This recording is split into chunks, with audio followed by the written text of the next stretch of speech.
Magandang umaga mga master. Dito lang kami sa tapat. Try natin baka makauli tayo dito gawa. Ang dami ditong kawan ng mga matambaka dito sa gilid at saka mga sardines dito lang sa gilid. Baka sakali mayroong malaki dito. Kasi nilambat nila dito yung alis na isda. Baka sakali uli tayo dito malaki. Bukan natin. Dito tayo sa malapit. Ano yung barangay Yalo. Malapit lang.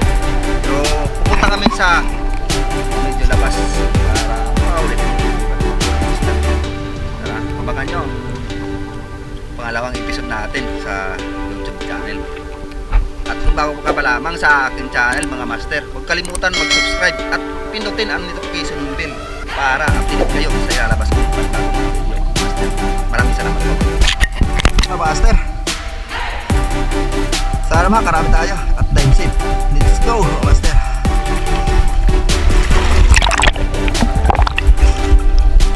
Para natin dito master, ito nag-load tayo agad ng SD natin para ready na ang stargan natin para sa unang sisid natin dito sa area ito mga master.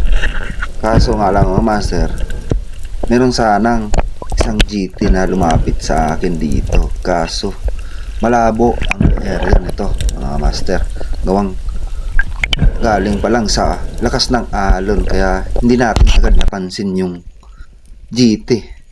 Nung nakita natin papalayo na dito mga master at sisid ulit ako dito, makasakala na makita ulit natin yung GT dito sa areang ito. Dito naglingon-lingon pa rin tayo mga master, pakasakali nandito yung GT pa rin. Pero mga master, ang nandito isang grupo ng mga kitong or samaral dito. At naglingon-lingon pa rin tayo bago nagtira ng isda na ito. At wala tayong napansin na ibang isda. Pumili na tayo ng mas malaki sa isda na ito. At pwede na rin to mga master. At good size na rin ang isda na ito. Ito ang unang isda natin sa araw na ito. Ayos. Pwede na rin to mga master.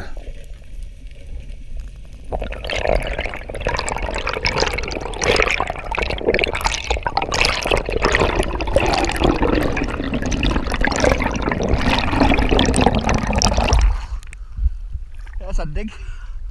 Sadig.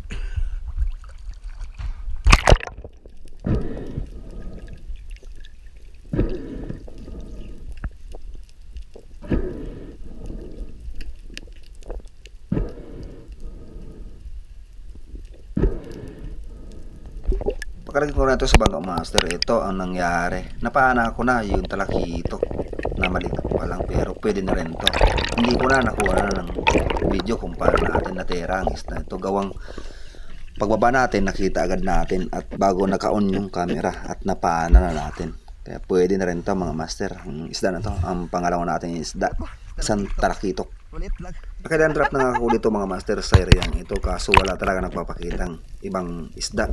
Kaya ganito master, lumipat na ako sa gitna ng bahuran na pinagpapanahan ko ng King Mac. Ang napansin ko dito mga master, isang surahan at may kasamang coral trout at malaki na to mga master ang coral trout na ito. At yun, tinutukan natin ang isda na ito mga master.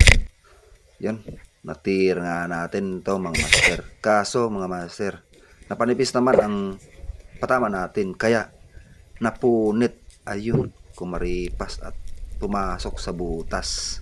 Pero mga master, habang paibabaw ko dyan, pinagmamasdan ko lang yung coral trout kung lalabas. Lumabas na itong coral trout nito mga master, pero nasundan pa rin natin. Ito, ginawa natin style drop shot naman mga master, kasi napansin ko yung coral trout parang nanghihina na, nandun lang sa butas din na pinagpasukan niya. Ito, sinisid na natin to mga master, gawang nandito pa rin yung coral trout sa butas. Ito, pagmasdan nyo mga master kung paano natin tinira yung coral trout na ito. Nanghihina na talaga yung isda na ito at nandun lang sa bandang unahan at tinutukan natin to mga master, at nakatalikod lang ito sa akin at nanghihina na nga mga master ang coral trout na ito. Sayang naman kasi kung mamamatay lang to hindi natin makuha. Malaki na itong coral trout na to mga master, tumitimbang na itong mahigit 2 kilo. Ito ang pangatlong isda natin sa bahurang ito. Ayos.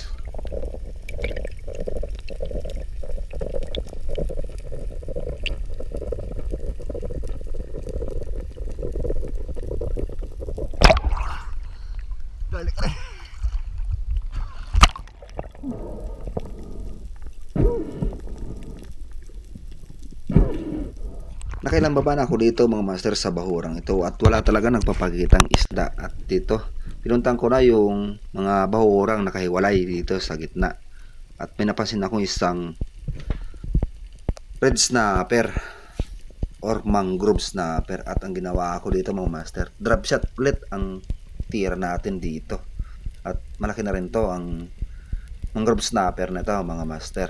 Ito ayos din ang patama natin dito mga master sa mangrove snapper nito. Ito ang pang-apat natin na isda sa araw na ito.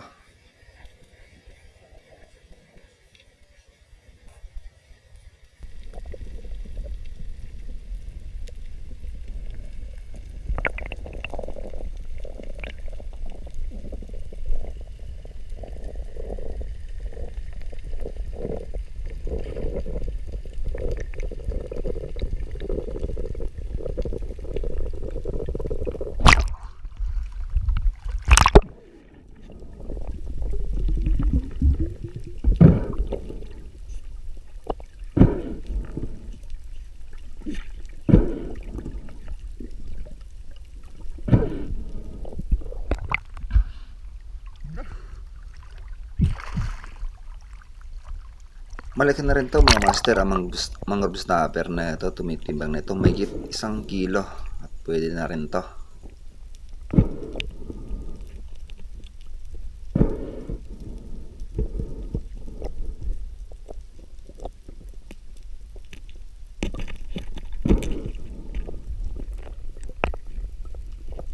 Pakalagay ko ulit nito mga master sa bangka at pinuntang ko rin yung isang bahura na katabi lang ng pinagpaan ko ng mangrove snapper. Ito, may napansin na akong isang blue spine unicorn or surahan.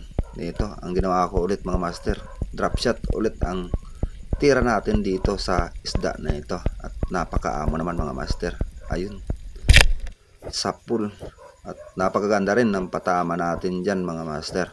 Ito, pasok sana sa butas kaso naunahan natin ng pana ang isda na ito bago siya papasok sa butas.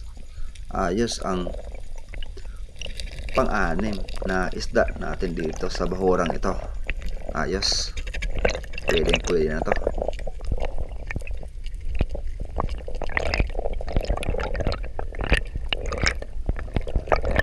Shout out tayo mga master kay Larry Monsilario Lagcuachero at kay Richard Rabio at kay Bon Portales at Tatan Untoy ng Puji Edward ng Quezon Province. Shout out sa inyo mga master. At shout out din kay Eduardo Yunson at kay Kasamot TV at kay Victor Abijo. Shout out sa inyo mga master. Maraming salamat po. Shoutout din nga pala sa family Cundino Baltasar, kay Ma'am Sheila at kay B-boy ko sa nagbigay sa akin ng underwater camerang ito. Maraming salamat po. Surahan. Ayos. Napakasarap sana to mga master sa inihaw ang surahan na to, at sa sinigang. Ito ang the best na luto dito sa isdang ito. Napakasarap talaga nito at napakataba.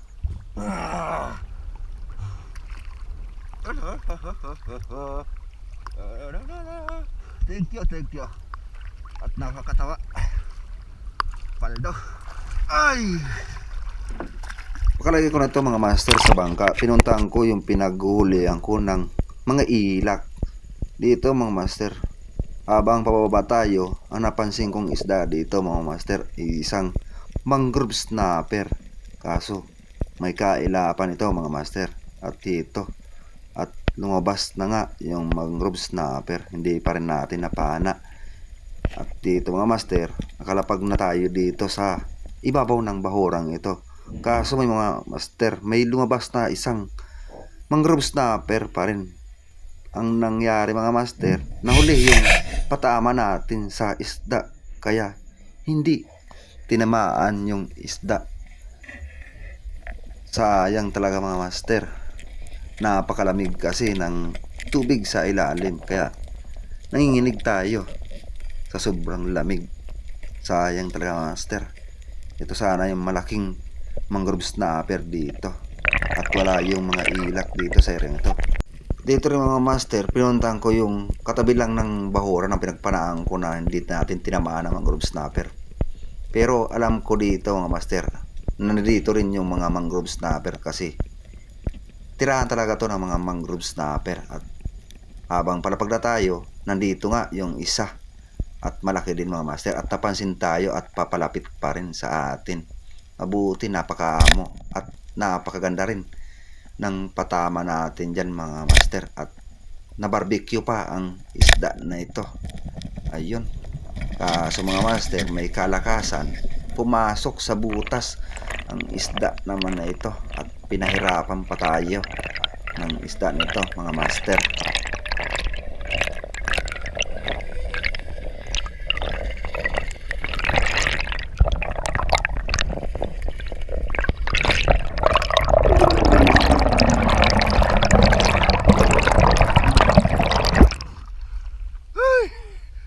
Ay,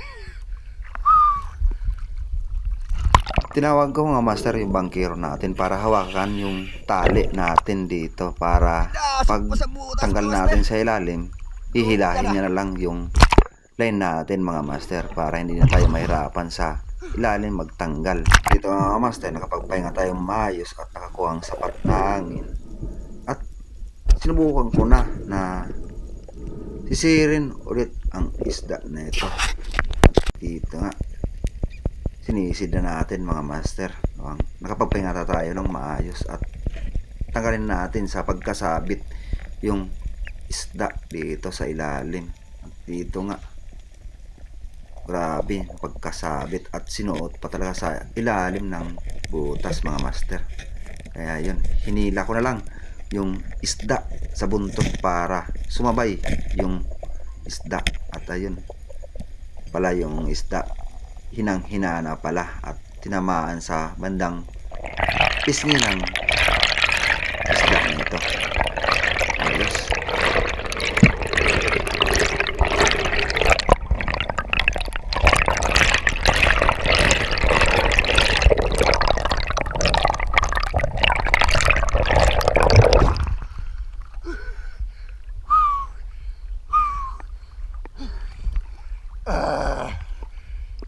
ano pa nakakarakula sa mga kataban? Sayang.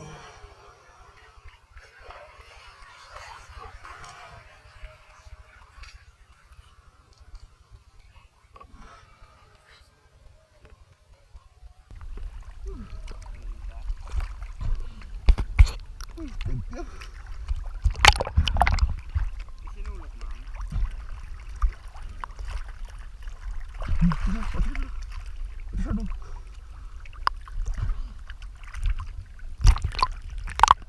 Nakilandrap na pala ako dito mga master sa erang ito, at walang nagpapakita ng isda. Kaya ito mga master, nag-decide na ako na umuwi na kami gawang tanghali na, at wala pa kaming pagkain na dala. At malapit naman kami dito sa eryang pinagpapanaan ko.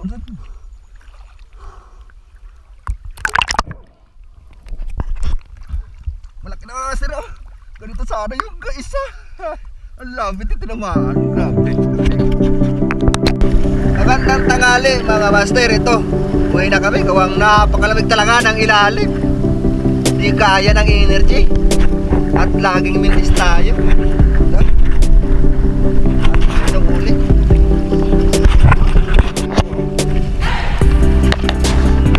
Yun. Namumula sa huli. snapper, isang suran, isang lapu-lapu at ano, ito ang talakitok na maliit. Ito, dahil na braso, pwede na yan. Maraming salamat. Bye-bye. Biyaya na bigay sa araw. Thank you sa blessing.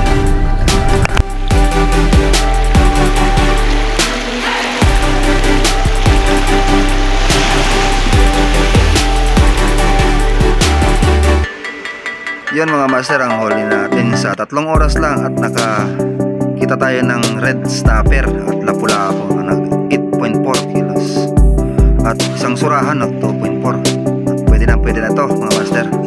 Ayos, kwartang linaw na rin.